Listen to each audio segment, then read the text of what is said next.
Hello everyone. This is my first video of a selection of videos I'm going to do about the Spitfire BBC Symphony Orchestra plugin, which came out last week.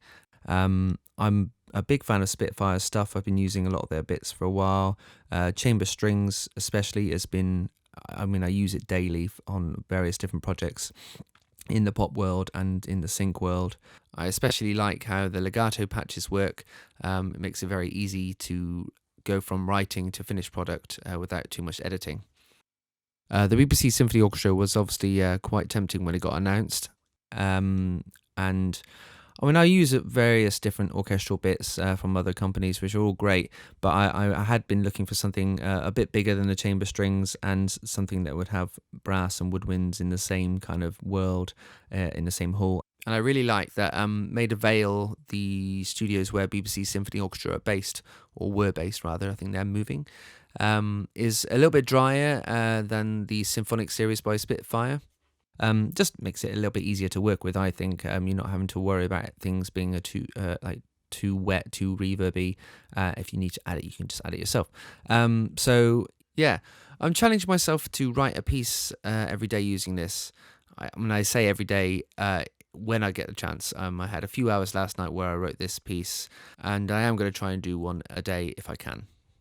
So this isn't necessarily a review, it's purely me just getting used to the plugin and hopefully helping some people out there decide if it's something they want to purchase themselves. I will be pointing out obviously the things I like about it, but also the things I don't like about it. There are a few things that aren't working as well as I'd hoped, but I may well be fixed along the line. I'm sure that's the case. It's only been out for a few days, so I imagine certain things will change over the coming weeks. The first mild gripe I've had is regarding the loading, as you'll see right now. It just seems to take a little bit of time. There are a lot of instruments in this, so it's quite likely that I'd have something similar from Contact, but it feels a little bit sluggish to me at the moment. Okay, so all loaded up, and you'd kind of hope that everything is ready to go with all that loading time, but actually, I find everything might play to see. No, I've only got 2 instruments playing so far out of a bunch. So it does... There probably is a workaround to why these things aren't all playing yet. Please help me if that's if you know the answer to that. Okay, if I just click on all these stacks, I'm thinking that's going to probably help things out. So yeah, the first thing that I got interested in by watching one of Paul Thompson's videos was the fact that you could just have the string leaders on their own. I don't have their solo strings patch. I have a few good solo strings from other libraries. Vienna stuff isn't too bad. I've found a free one which I'll try and link below, which is excellent, but only for fortissimo stuff. But yeah, having something that's that I can use for solo and symphonic stuff at the same time interested me. So I've started this whole piece off with just, I've named it solo, but just the leaders of each section. It kind of works quite well. One thing I'm finding with the legato patches at the moment is there's a bit of a...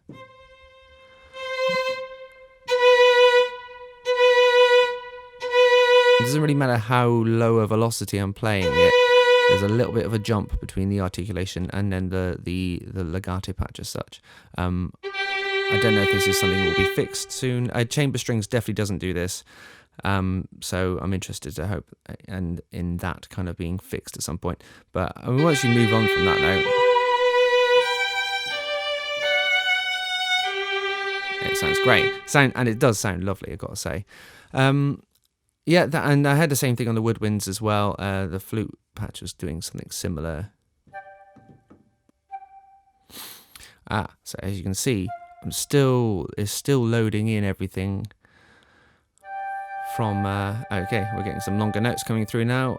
Still loading in bits here. The memory, the RAM loading is still kind of going up and up. I'm kind of hoping this will get a bit quicker as it goes on.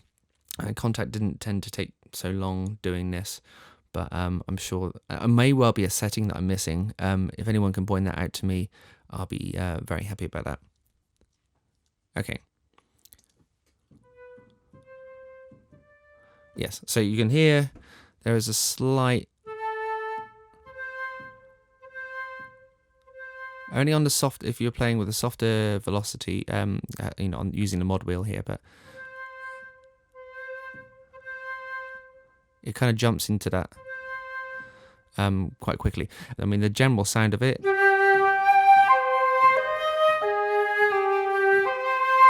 is lovely. Anyway, I'm hoping everything's loaded up. Now let's see if this meter's still going up. Still going up. I'm hoping it doesn't exceed what is available. It might have just stopped there. So what we got, just under 8 gig loaded in RAM. Let's see if the whole thing will play. I'm not going to talk through this, but I will try and explain some bits.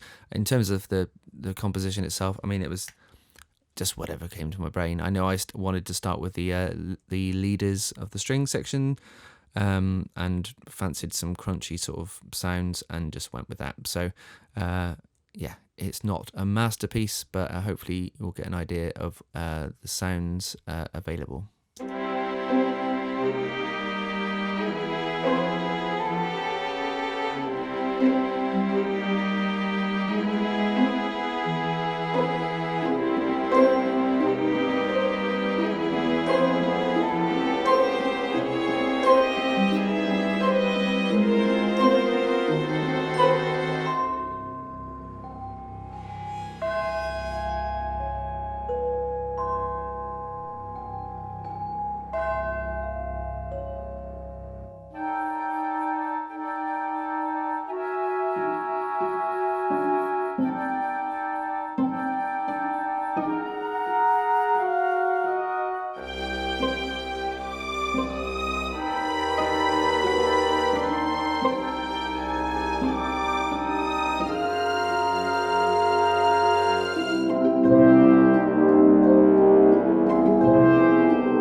Okay, so here it's a bit of a mess of bits together, but mainly just exploring the sounds.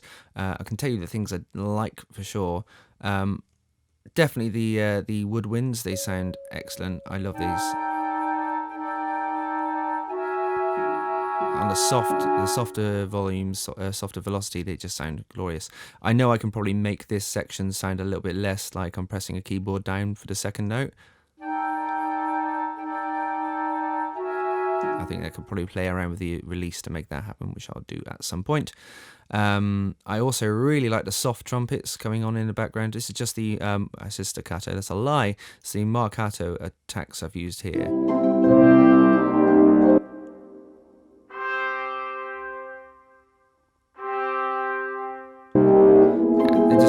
They just blend in very nicely. I think the general reverb of this whole thing sounds. I mean, I've added a touch of the Valhalla vintage verb at the end, just on the stereo bus, just for this example. But yeah, I'm using the main mix, Jake Jackson's Mix 1 for all this for the time being. I did have a quick play around with the spill mic setting stuff. I think that's actually really good. I'd like to play around with that a bit more. I mean, I'm going to start just by getting used to everything as it sounds in this Mix 1. But I do think there's some great experimentation to be had. I mean, I love, actually, nobody really mentioned it on the instructional videos, but the mono mics is actually quite a useful thing as well, in terms of kind of making vintage sounding sort of stuff. I'm quite looking forward to playing around with that. Anyway, that's it so far. My initial impressions are on the positive side, definitely. As I say, there's a few little things with the legato beginning articulations that I need a little bit of fiddling around with. Maybe I'm missing something in there as well. And the loading thing is a bit I mean, it takes a bit of time to kind of get that all going. I'm sure there may be something I'm doing a little bit wrong there, and if anyone knows, please drop a comment. You know, I'm new to kind of making these videos, and I opened this plugin yesterday, so I'm sure I don't know everything yet. Anyway, that's it for now. I'm planning to write another piece, probably something a little bit more lively than this one later today. I'll be back with that soon.